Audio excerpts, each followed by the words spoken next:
ರಾಜ್ಯದ ರಾಜಧಾನಿ ಬೆಂಗಳೂರು ನಗರ ಬೆಚ್ಚಿಬಿದ್ದಿದೆ. Real estate ಜಗತ್ತು ಅಕ್ಷರಶಃ ನಡುಗಿ ಹೋಗಿದೆ. ಸಾವಿರಾರು ಕೋಟಿ ರೂಪಾಯಿ ಆಸ್ತಿ, ಅರಮನೆಗಳಂತಹ ಮನೆಗಳು, ಬರೋಬ್ಬರಿ 12 ರೋಲ್ಸ್ ರಾಯ್ಸ್ ಕಾರುಗಳು, ದುಬೈನಲ್ಲೇ ಸಾಮ್ರಾಜ್ಯ ಕಟ್ಟಿದ ಕಾನ್ಫಿಡೆನ್ಸ್ ಗ್ರೂಪ್ನ ಸಾಮ್ರಾಟ ಡಾಕ್ಟರ್ ಸಿ.ಜೆ. ರಾಯ್ ಅವರು ದುರಂತ ಅಂತ್ಯ ಕಂಡಿದ್ದಾರೆ. ಹೌದು, ಭಾರತದ ಖ್ಯಾತ ಉದ್ಯಮಿಗಳಲ್ಲಿ ಒಬ್ಬರಾದ ಡಾಕ್ಟರ್ ಸಿ.ಜೆ. ರಾಯ್ ಆತ್ಮಹತ್ಯೆಗೆ ಶರಣಾಗಿದ್ದಾರೆ. ಸೋಷಿಯಲ್ ಮೀಡಿಯಾಗಳಲ್ಲಿ ಭಾರಿ ಆಕ್ಟಿವ್ ಆಗಿದ್ದ ಖ್ಯಾತ ಉದ್ಯಮಿ ಕಾನ್ಫಿಡೆನ್ಸ್ ಗ್ರೂಪ್ನ ಚೇರ್ಮನ್ ಸಿ.ಜೆ. ರಾಯ್ ನಿನ್ನೆ ಶುಕ್ರವಾರ ಗುಂಡು ಹಾರಿಸಿಕೊಂಡು ಆತ್ಮಹತ್ಯೆಗೆ ಶರಣಾಗಿದ್ದಾರೆ. ಅವರ ಸಾವು ಇಡೀ ಉದ್ಯಮ ಲೋಕಕ್ಕೆ ಶಾಕ್ ನೀಡಿದೆ. ಅವರ ಆತ್ಮಹತ್ಯೆಯ ಸುತ್ತ ಅನುಮಾನದ ಹುತ್ತ ದೊಡ್ಡದಾಗಿಯೇ ಬೆಳೆದು ನಿಂತಿದೆ.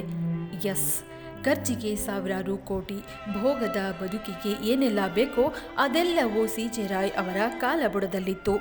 ಊಹಿಸಿಕೊಳ್ಳಲು ಸಾಧ್ಯವಿಲ್ಲದ ಲೆವೆಲ್ನಲ್ಲಿ ಲೈಫ್ ಲೀಡ್ ಮಾಡುತ್ತಿದ್ದ ಡಾಕ್ಟರ್ ಸಿ.ಜೆ. ರಾಯ್ ತಮ್ಮ ಜೀವನವನ್ನು ಮುಗಿಸಿದ್ದಾರೆ.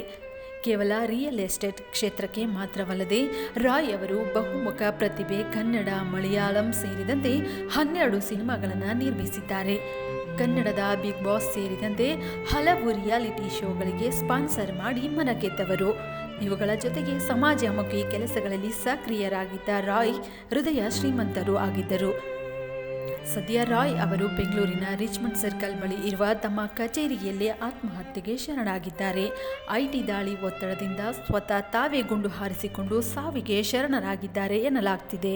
ಈ ಸುದ್ದಿ ಇದೀಗ ಉದ್ಯಮ ವಲಯಕ್ಕೆ ಬರಸಿಡಿಲು ಬಡದಂತಾಗಿದೆ. ಇನ್ನು ಅವರ ಆತ್ಮಹತ್ಯೆ ಪ್ರಕರಣವು ಹಲವು ಅನುಮಾನಗಳನ್ನು ಹುಟ್ಟಿಹಾಕಿದ್ದು, ಬೆಂಗಳೂರಿನ ಅಶೋಕನಗರ ಪೊಲೀಸರು ಈಗಾಗಲೇ ತನಿಖೆ ಚುರುಕುಗೊಳಿಸಿದ್ದಾರೆ. ಒಟ್ಟಾರೆ ಸಿ.ಜೆ. ರಾಯ್ ಅವರ ಅಗಲಿಕೆ ಭಾರತ ಉದ್ಯಮ ಲೋಕಕ್ಕೆ ತುಂಬಲಾರದ ನಷ್ಟವೇ ಸರಿ.